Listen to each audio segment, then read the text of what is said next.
तो प्यारे बच्चों बहुत बहुत नमस्कार। ये है ट्रिगोनोमेट्री की क्लास नंबर 3। अगर आप फर्स्ट और सेकंड क्लास देख चुके हैं और आपको थोड़ा बहुत लगा हो कि धीरज सर को थोड़ा बहुत तो आता है, आपको अगर समझ में आ रहा है प्यारे बच्चों, तो ये बहुत ही अच्छी बात है और ये बहुत ही सुखद एहसास है मेरे लिए कि मेरी मेहनत थोड़ी बहुत सार्थक लग रही है और कुछ प्यारे बच्चे जो गणित विषय लेकर आगे ज़िंदगी की बुलंदियां छूना चाहते हैं, उनके जीवन में मैं थोड़ा सा रत्ती भर कंट्रीब्यूट कर पा रहा हूं प्यारे बच्चों।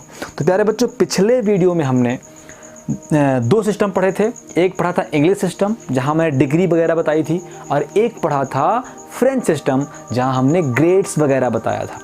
इस वीडियो में हम पढ़ेंगे तीसरा जो हमारा सिस्टम था, वो सिस्टम नंबर 3 था प्यारे बच्चों। इसे कहते हैं circular system. Circular system, circular system. Hindi medium वाले प्यारे बच्चे कहते हैं इसे वृत्तीय पद्धति। क्या कहते हैं प्यारे बच्चों? वृत्तीय पद्धति कहते हैं। कोई दिक्कत प्यारे बच्चों को? तो आज हम पढ़ने वाले हैं सर्कुलर सिस्टम, वृत्तीय पद्धति। और प्यारे बच्चों, इस सिस्टम को बहुत ही ध्यान से पढ़ना है, क्योंकि 11th क्लास या उसके आगे का पूरा, चाहे ट्रिगोनोमेट्री हो, चाहे फिजिक्स हो, चाहे केमिस्ट्री हो, जहाँ यूज़ होगा ट्रिगोनोमेट्री का, वहाँ सर्कुलर सिस्टम में ही मैक्सिमम यूज किया जाता है प्यारे बच्चों। तो वृत्तीय पद्धति में क्या होता है बच्चे? वृत्तीय पद्धति में कोण को मापने के लिए कोण की अलग डेफिनेशन दी गई है। हमने जो एंगल की डेफिनेशन दी प्यारे बच्चों, वो एक व्यवहारिक डेफिनेशन थी। वो मतलब आपको समझाने के लिए डेफिनेशन थी। जब कभी कैलकुलेट करेंगे हम एंगल, तो उस डेफिनेशन से काम नहीं चलेगा प्यारे बच्चों। तो जो एंगल की कैलकुलेशन के लिए डेफिनेशन है प्यारे बच्चों, वो कुछ इस प्रकार से है, जो हम सर्कुलर सिस्टम में यूज़ करेंगे।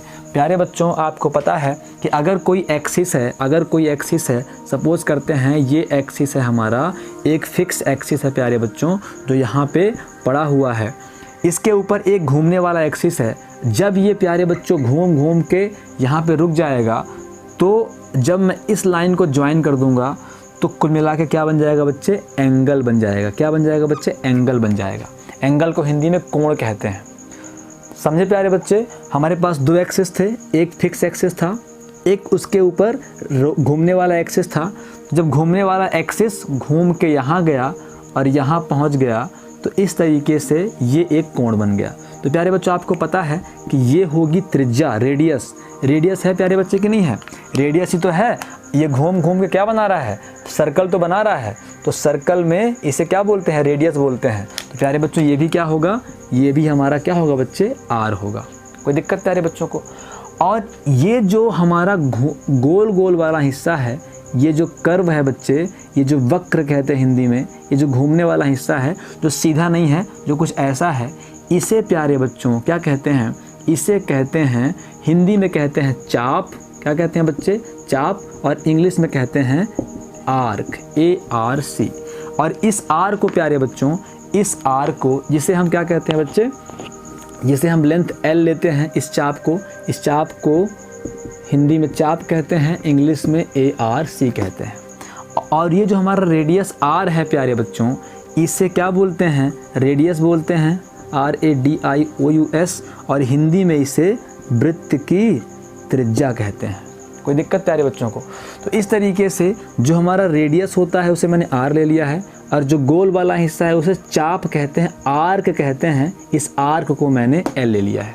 तो जो एंगल होता है प्यारे बच्चों, वो इसी त्रिज्या और इसी चाप पर निर्भर करता है। जो हमारा एंगल है, जो हमारा कोण है, वो इसी रेडियस और इसी आर्क पर निर्भर करता है प्यारे बच्चों। आप बोल लो कैसे? तो अब देखो, अगर हमारा रेडियस बड़ा हो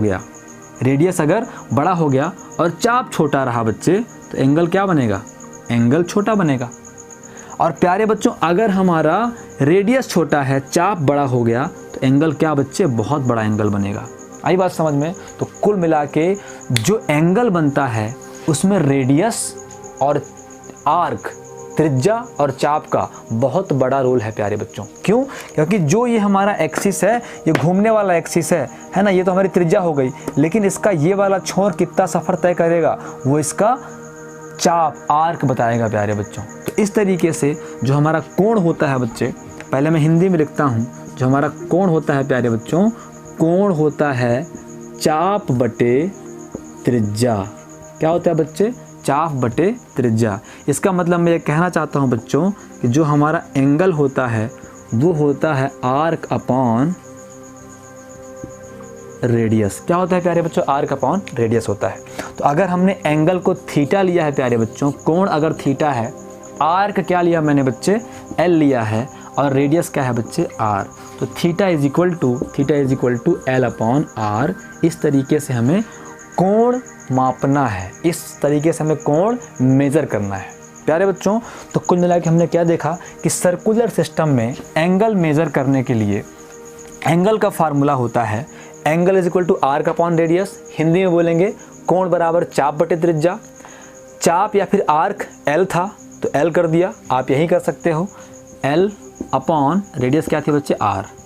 एल अपॉन रेडियस क्या बच्चे? आर। इस तरीके से अगर कोण थीटा है तो थीटा बराबर एल अपॉन आर हो जाएगा। अब प्यारे बच्चों theta is equal to L upon R में, theta is equal to L upon R में हमें एक बात विशेष ध्यान देनी है कि L and R must be in same unit. Okay बच्चों, कहने का मतलब है कि जो एल और आर का मात्रक है वो सेम होना चाहिए, है ना बच्चे? ऐसा नहीं कि जो एल है वो किलोमीटर में हो, एल है वो किलोमीटर में हो और जो आर है वो मीटर में हो। आप सबको पता है जब डिवाइड करते हैं हम तो यूनिट सेम होनी चाहिए। ऐसा नहीं प्यारे बच्चों कि यहाँ पे 10 लिख दो आप किलोग्राम, है ना बच्चे?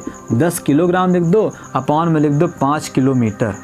5 किलोमीटर कभी भी दो अलग अलग यूनिट का डिवाइड नहीं होता प्यारे बच्चों। आपने देखा है जब छोटी क्लास में आप पढ़ते थे तो अगर आपको कहीं पे दिया रहता था 5 सेंटीमीटर, फिर आपको कहीं दिया है बच्चे 1 किलोमीटर, तो आप क्या करते थे?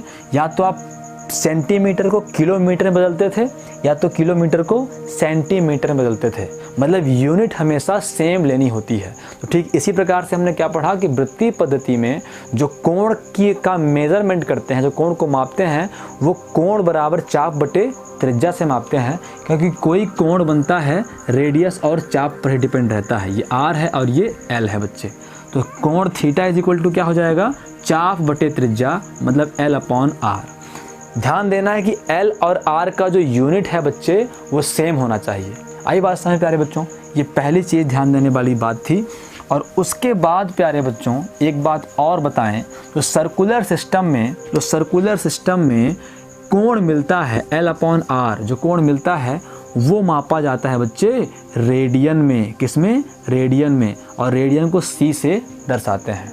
तो प्यारे बच्चों फिर से बताता हूँ, जब हमने इंग्लिश सिस्टम पढ़ा तो वहाँ कोण को मापते थे डिग्रीज से, तो वहाँ पे कोण को हमने डिग्री में लिखा। ये डिग्री का चिन्ह है बच्चे। जब हमने फ्रेंच सिस्टम पढ़ा तो वहाँ प्यारे बच्चों कोण को मापते थे ग्रेड से, ग्रेड में जी लगाते हैं। अब हम सर्कुलर सिस्टम पढ़ रहे हैं, वृत्तीय पद्धति पढ़ रहे हैं, तो सर्कुलर सिस्टम में कोण को मापते हैं रेडियन से और रेडियन को सी से दर्शाते हैं। सी फॉर सर्कुलर, सी से दर्शाते हैं प्यारे बच्चों। तो पहले सिस्टम में डिग्री से, दूसरे में ग्रेड से, तीसरे में रेडियन से, और रेडियन को सी लिखते हैं। तो प्यारे बच्चों आप ये समझो कि सर्कुलर सिस्टम में वृत्तीय पद्धति में जो कोण बनता है वो रेडियन में बनता है। या फिर इसे हम दूसरी भाषा में बोलें बच्चों कि जब भी कोण चाप बटे त्रिज्या से बनेगा तो वो रेडियन में होगा। मतलब जब भी हमारा एंगल आर्क बाय रेडियस से मिलेगा तो वो हमेशा बच्चे रेडियन में होगा। ये बात आप ध्यान रखना। जब भी आप एंगल निकाल रहे हो आर्क अपॉन रेडियस का फार्मूला यूज़ करके, तो उसका जो यूनिट होगा बच्चे वो रेडियन में होगा। ये बात आपको बहुत अच्छे तरीके से दिमाग में बैठा लेनी है। अब देखते हैं प्यारे बच्चों कि रेडियन होता कितना है। जैसे हमने देखा था कि 1 right angle is equal to 90 degree. हमने क्या पहले सिस्टम में क्या देखा? जो 1 राइट एंगल था बच्चे, 1 राइट एंगल था वो 90 डिग्री का था। सेकेंड में देखा हमने जो 1 राइट एंगल था वो 100 ग्रेड्स का था, है ना बच्चे? पहले वाले में 90 डिग्री का, दूसरे वाले में 100 ग्रेड का। अब देखते हैं इसमें एक समकोण, एक राइट एंगल कितने का होता है। तो प्यारे बच्चों आप ये बताओ, अगर मान लो कोई एक्सिस है प्यारे बच्चों, ये हमारा फिक्स एक्सिस है, मान लिया मैंने फिक्स एक्सिस है ये, और इसके यहाँ से लेके यहाँ तक दूसरा एक्सिस इसके ऊपर बैठा हुआ है जो घूमने वाला एक्सिस है। प्यारे बच्चों जब ये पूरा गोल गोल घूमेगा और पूरा गोल गोल घूम के प्यारे बच्चों अपने स्थान पे पहुँचेगा, तो ये जो केंद्र में एंगल बनेगा कितने का बनेगा प्यारे बच्चों, वो बनेगा 360 डिग्री का। बनेगा नहीं बनेगा प्यारे बच्चों, ध्यान से देखना। जब हमारा एंगल इतना घूमा तो एंगल इतना बना, अगर ये इतना घूमता तो एंगल इतना बनता, अगर ये इतना घूमता तो एंगल इतना बनता, इतना घूमता तो एंगल इतना बनता, इतना घूमता तो एंगल यहाँ से लेके यहाँ तक बनता। अब यहाँ तक घूम गया बच्चे तो एंगल यहाँ से लेके यहाँ तक बनेगा।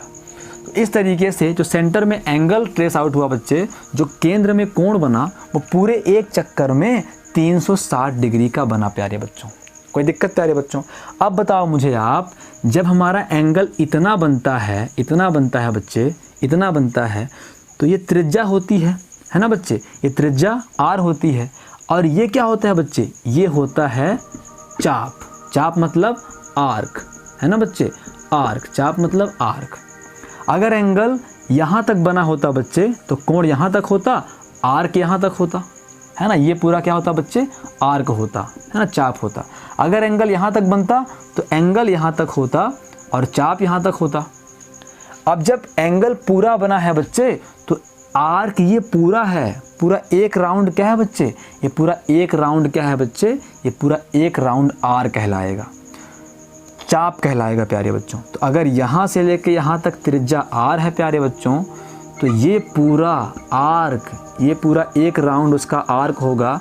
तो प्यारे बच्चों ये एक राउंड किसके बराबर होगा, मैं यहाँ से लेके यहाँ तक की डिस्टेंस किससे क्या बोल दूंगा बच्चे, 2 पाई आर। बोलूँगा नहीं बोलूँगा प्यारे बच्चों, बोलूँगा ना। ये पूरा चक्कर क्या होता है, सरकमफ्रेंस ऑफ अ सर्कल होता है, वृत्त की परिधि होती है ना बच्चे।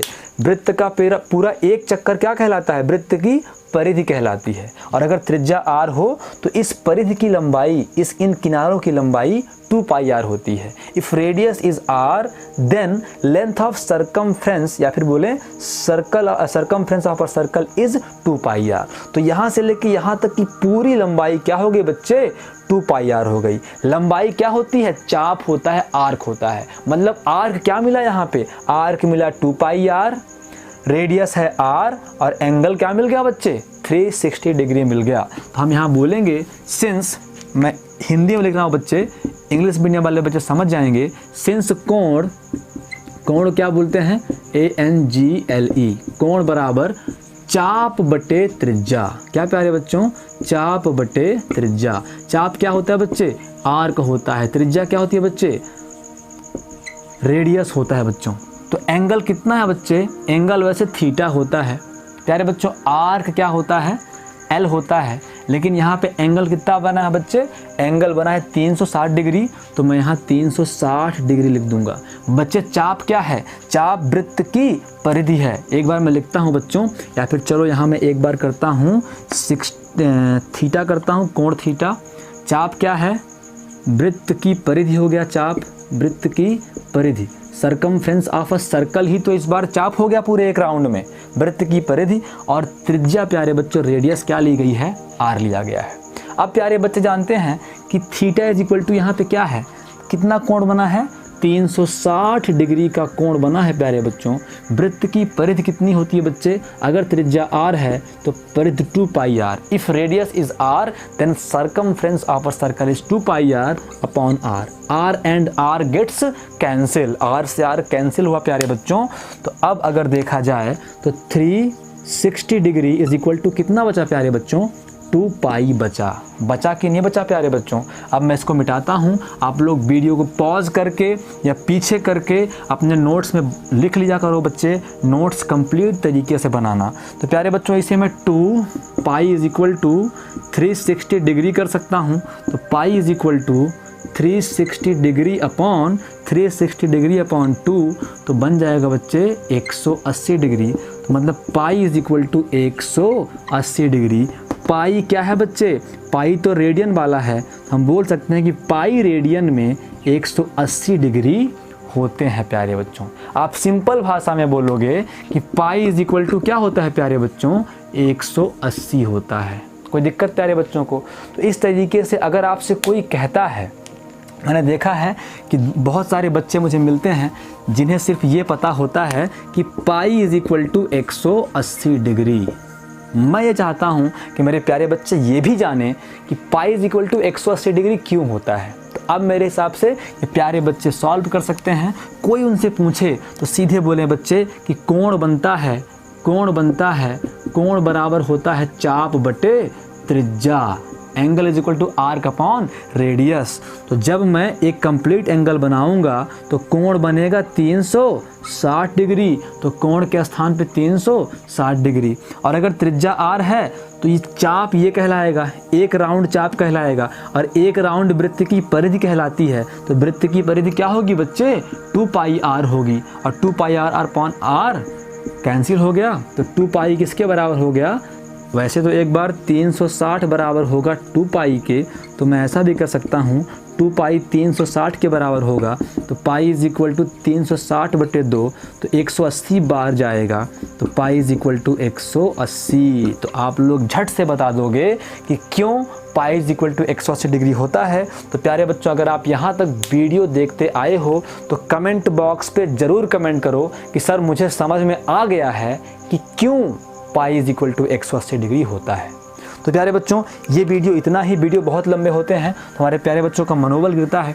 आगे के वीडियो में मैं आपको कन्वर्जन सिखाऊंगा कि कैसे हम डिग्रीज़ को रेडियन में कन्वर्ट कर सकते हैं और रेडियंस को डिग्रीज़ में कन्वर्ट कर सकते हैं। प्यारे बच्चों, मुझे आशा और उम्मीद है कि आप सब घर में रहकर अच्छी पढ़ाई करने के लिए डटे हुए हो, अपने सपनों को साकार करने की जिद है तुम्हें, और तुम्हें लगता है कि आप एक दिन अपने सपनों को ज़रूर प्राप्त करोगे। क्योंकि प्यारे बच्चों, अगर ये समय बीत गया, ये समय आपने टाइम पास करने में बिता दिया, ये समय आपने मोबाइल चलाने में बिता दिया, दोस्तों से बात करने में बिता दिया, तो एक बात ध्यान कर लो, आगे आने वाले 5 से 6 सालों में दोस्त मिलेंगे, सब मिलेंगे, ये समय नहीं मिलेगा। अगर इस समय का इस्तेमाल अपने जीवन को सही बनाने में नहीं किया प्यारे बच्चों, तो आगे आने वाले समय में ना कोई दोस्त, ना कोई भाई, ना कोई बंधु, कोई आपकी हेल्प नहीं कर सकता है। आपने पढ़ा होगा संस्कृत के श्लोक में कि सिर्फ विद्या, सिर्फ ज्ञान, सिर्फ नॉलेज ही इंसान का साथी होता है, बाकी सब साथी तो ज़िंदगी के सफ़र में मिलते और बिछड़ते रहते हैं। तो इसीलिए कहता हूँ प्यारे बच्चों, आप सभी मेरी बात मानो, मन लगा के पढ़ो और अपने लक्ष्य को भेजने की क्षमता अंदर से लाओ प्यारे बच्चों। अब मिलते हैं अगले वीडियो में, तब तक के लिए बहुत बहुत नमस्कार और बहुत बहुत धन्यवाद आपका ये कीमती समय देने के लिए।